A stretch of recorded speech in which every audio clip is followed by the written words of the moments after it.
সম্মানিত ভিউয়ার্স, আসসালামু আলাইকুম। আজকে আমরা 14 বছর ধরে জ্যামিতির বিবিধ অংশ থেকে প্রাইমারি সহকারী শিক্ষক নিয়োগ পরীক্ষা যতগুলো প্রশ্ন এসেছিল সকল প্রশ্নের উত্তর ও ব্যাখ্যা জানব এই ভিডিওর মাধ্যমে। সম্মানিত ভিউয়ার্স, চলুন কথা না বাড়িয়ে আমরা ভিডিওটি শুরু করি। আমাদের প্রথম প্রশ্ন হচ্ছে কি, দুইটি গোলকের আয়তন 8:27। দেখেন যে দুইটি গোলকের আয়তন 8:27, তাদের ক্ষেত্রফলের অনুপাত কত? এটি আসছিল প্রাক প্রাথমিক শিক্ষক নিয়োগ 2023 সালে দানিউপে। আবার বলি যে দুইটি গোলকের আয়তনের অনুপাত হচ্ছে 8:27, তাদের ক্ষেত্রফলের অনুপাত কত?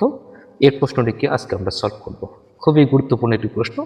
এই টাইপের প্রশ্নগুলো প্রায় দেখা যায় প্রাইমারি শিক্ষক নিয়োগ পরীক্ষায় এসে থাকে। তাহলে দুটি গোলকের আয়তনের অনুপাত দেওয়া আছে 8:27। দেখেন 8:27। তো আপনি যে কাজটা করবেন, আগে আয়তন নির্ণয় করার সূত্র কি, যে 4/3 পাই আর 1 কিউব। এটা দেখেন প্রথম যে গোলকটা 4/3 পাই 1 কিউব। এরপর হচ্ছে কি অনুপাত দিবেন 4/3 পাই আর 2 কিউব। এই সূত্রটা আপনি এভাবে অ্যাপ্লাই করবেন, কারণ গোলকের আয়তন নির্ণয় করার সূত্র হচ্ছে 4/3 পাই আর কিউব। এটা হচ্ছে প্রথম গোলক, এটা হচ্ছে দ্বিতীয় গোলক। এর অনুপাত হচ্ছে কত? 8:27। দেখেন এভাবে কিন্তু রয়েছে। তো আপনি যখন এটাকে এভাবে লিখবেন, কিভাবে দেখেন যে 4/3 পাই আর 1 কিউব, আর এখানে হচ্ছে 4/3 পাই আর 2 কিউব। ঠিক আছে, এভাবে লিখবেন। লেখার পরে এখানে আপনি 8/27 করে কিন্তু আপনি লিখবেন। ঠিক আছে, এখন লেখার পরে দেখেন এখান থেকে কি হচ্ছে, যে এটা কিন্তু আপনার অলরেডি বাদ যাচ্ছে, থাকতেছে কি আর 1 কিউব, আর এখানে থাকতেছে কি আর 2 কিউব, সমান হচ্ছে কি 8/27। এটা কিন্তু আপনি পাচ্ছেন। ঠিক আছে, তারপর দেখেন যে আর কিউব কি হয়ে যাচ্ছে, আমরা কিউবটাকে বাদ দিতে পারি, তাহলে r1/r2 কিন্তু 8/27। মানে এটাকে আমি এভাবে কিভাবে লিখতে পারি, কিভাবে দেখেন যে এখানে একটু উপরের দিকে নেওয়া যায়। দেখেন আমি দেখাচ্ছি আপনাদেরকে। হ্যাঁ, দেখেন প্রশ্নটা কীভাবে সলভ করব। তো এখানে আপনি কি করবেন, r1 আর r2 এটা আপনি ইউনিভার্সালভাবে আপনি কিউব দিতে পারেন। এখানে 2 আর 3 এটার উপর কিন্তু আপনি কিউব দিতে পারেন।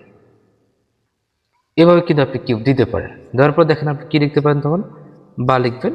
তাহলে কিউব বাদ দিতে পারেন, r1 বাই কি বলতো r2 সমান হচ্ছে 2/3। 2/3। ঠিক আছে, এটা আসলো। আসার পরে একটা বিষয় আপনি খেয়াল রাখবেন যে গোলকের ক্ষেত্রফল নির্ণয় করার সূত্র হচ্ছে পাইয়ের স্কোয়ার।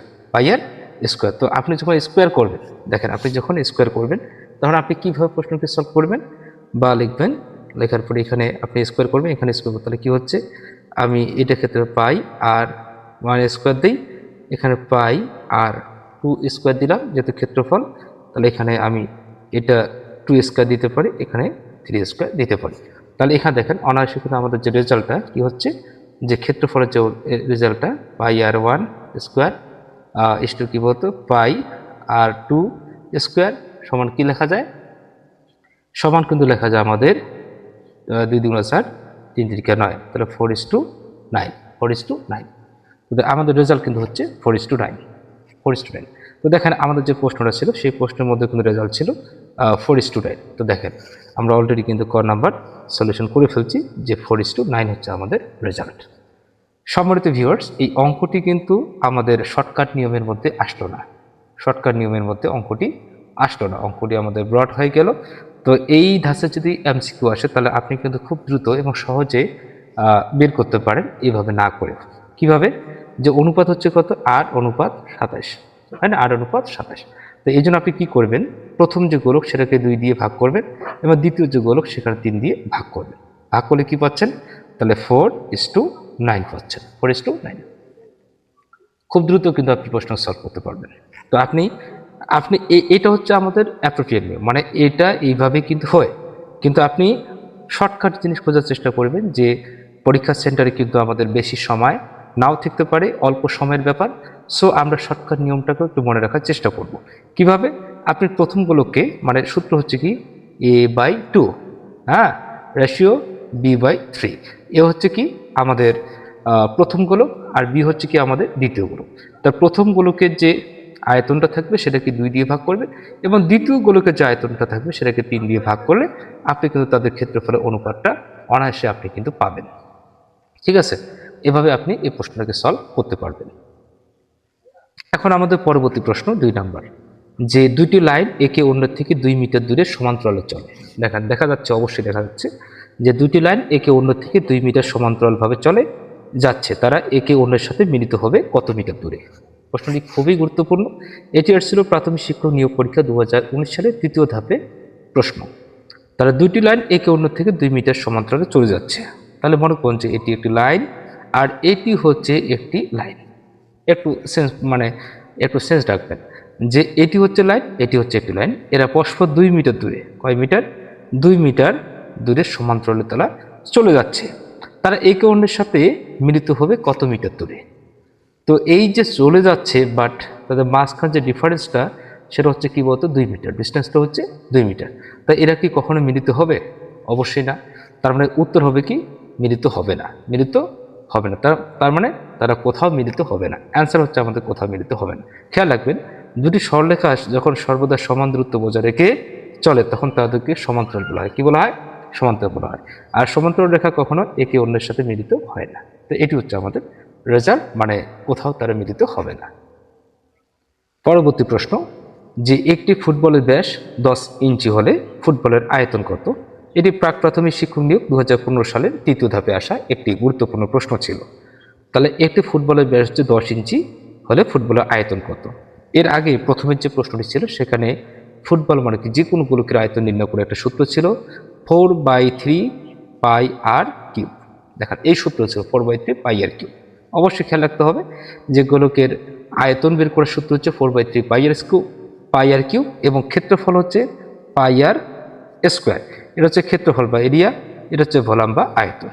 ঠিক আছে, এবং পরিধি নির্ণয় করার সূত্র হচ্ছে 2 পাই আর। এই সূত্রগুলো অ্যাপ্লাই করতে হবে। গোলক বিষয়ে প্রশ্নগুলো আসে, এবং সেখানে ব্যাস সমান হচ্ছে 2r লেখা হয়, আবার ব্যাসার্ধ সমান হচ্ছে d/2। মানে আমরা যখনই, দেখা যাচ্ছে না হয়তো, তো এখানে দেখো আমাদের ব্যাসার্ধ হচ্ছে d/2, যদি ব্যাস আমাদের d হয় তাহলে ওটাকে 2 দিয়ে ভাগ করে আমরা ব্যাসার্ধ পাই, এবং ক্ষেত্রফল হচ্ছে পাই আর স্কোয়ার, মানে গোলকের ক্ষেত্রফল পাই আর স্কোয়ার। গোলকের পরিধি নির্ণয় করার সূত্র হচ্ছে 2 পাই আর, 2 এর সমান হচ্ছে 2 পাই আর। এটা হচ্ছে তার পরিধি নির্ণয় করার সূত্র। সম্মানিত ভিউয়ার্স, এই 3টি সূত্র যদি আপনি মনে রাখতে পারেন, তাহলে 3টির মধ্যে একটা আসে যে ডি সমান হচ্ছে 2r, এটিও হয়। তো ডি সমান হচ্ছে 4/3 পাই এর কিউব, আর সমান হচ্ছে d/2, ডি সমান হচ্ছে 2r, এর সমান হচ্ছে পাই এর স্কোয়ার, এবং 2 এর সমান হচ্ছে 2 পাই আর। তার মানে গোলকের আয়তন নির্ণয় করার সূত্র হচ্ছে 4/3 পাই এর কিউব, গোলকের ক্ষেত্রফল নির্ণয় করার সূত্র হচ্ছে পাই এর স্কোয়ার, গোলকের পরিধি নির্ণয় করার সূত্র হচ্ছে 2 পাই আর, গোলকের ব্যাসার্ধ নির্ণয় করার সূত্র হচ্ছে r সমান d/2, গোলকের ব্যাস নির্ণয় করার সূত্র হচ্ছে d সমান হচ্ছে 2r। ঠিক আছে, এভাবে আপনি কিন্তু এই গোলক বিষয়ে এই তথ্যগুলো জানতে পারবেন। ঠিক আছে, অবশ্যই গোলক সম্পর্কিত কোনো প্রশ্ন সলভ করতে হলে গোলকের ব্যাপারে আপনাকে জানতে হবে। তো দেখেন, যে একটি ফুটবলের ব্যাস হচ্ছে 10 ইঞ্চি হলে ফুটবল আয়তন কত? যেহেতু এখানে ব্যাসের কথা দেওয়া আছে, ব্যাস হচ্ছে 10 ইঞ্চি। কয় ইঞ্চি? 10 ইঞ্চি হচ্ছে আমাদের ব্যাস, তাই তো? তাহলে আপনি ব্যাসার্ধ বের করবেন, তাহলে r সমান হচ্ছে d/2, তাহলে হচ্ছে কত? 10/2 সমান হচ্ছে কত? আমি এখানে ইংলিশে লিখতেছি, তাহলে হচ্ছে কত? 5। কত হচ্ছে? 5 হচ্ছে। ঠিক আছে, 5 ইঞ্চি। 5 ইঞ্চি হচ্ছে আমাদের এখানে গোলকের ব্যাসার্ধ। তাহলে এখানে আপনি এই সূত্রটা অ্যাপ্লাই করেন, 4/3 পাই আর এর মান হচ্ছে 5। 5 এর উপর আপনি কিউব দিবেন, ক্যালকুলেশন করলে কিন্তু আপনি এখানে 523, 523.60 ঘন ইঞ্চিটা আপনি কিন্তু পাবেন। ঠিক আছে, ঘন ইঞ্চি পাবেন। তার মানে এখানে এই প্রশ্নটি দেওয়ার মাধ্যমে আপনাকে জানতে হবে যে গোলকের আয়তন নির্ণয় করার সূত্র কি। আপনি গোলকের আয়তন নির্ণয় করার সূত্র জানেন কিনা সেটাকে জাস্টিফাই বা ভেরিফিকেশন করার জন্য ওনারা এই প্রশ্নটি আপনাকে দিয়েছে। এটি আসছিল প্রাথমিক শিক্ষক নিয়োগ পরীক্ষা 2015 সালে। পরবর্তী প্রশ্ন, যে 3 সেন্টিমিটার 4 সেন্টিমিটার, দেখেন যে 3 সেন্টিমিটার 4 সেন্টিমিটার ও 5 সেন্টিমিটার বাহু বিশিষ্ট 3টি ঘনক গলিয়ে নতুন একটি ঘনক তৈরি করা হয়। নতুন ঘনকের বাহু দৈর্ঘ্য কত? তাহলে 3 সেন্টিমিটার 4 সেন্টিমিটার ও 5 সেন্টিমিটার বাহু বিশিষ্ট 3টি ঘনক গলিয়ে নতুন একটি ঘনক তৈরি করা হয়। এখানে ঘনক গলিয়ে নতুন ঘনক তৈরি করা হচ্ছে। তার মানে এখানে আপনি কি করবেন, যে নতুন ঘনকের যে আয়তনটা, সেই আয়তনটা প্রথমে আপনাকে বের করতে হবে। তাহলে প্রথমে ছিল 3, আপনি কি করবেন, 3-এর উপর কিউব দিবেন, যেহেতু ঘনের ব্যাপার 3-এর উপরে কিউব দিবেন। এরপর হচ্ছে কত 4, 4-এর উপরে কিউব দিবেন। এরপর হচ্ছে কত 5, আপনি 5-এর উপর কি করবেন কিউব দিবেন। কিউব দিলে এখানে যে রেজাল্টটা পাচ্ছেন, এখানে 27, হ্যাঁ 4-4-16, 4-16-64, আর এখানে 5-5-25, 125 পাচ্ছেন। টোটাল যদি আপনি যোগ করেন তাহলে 216 পাচ্ছেন, 216।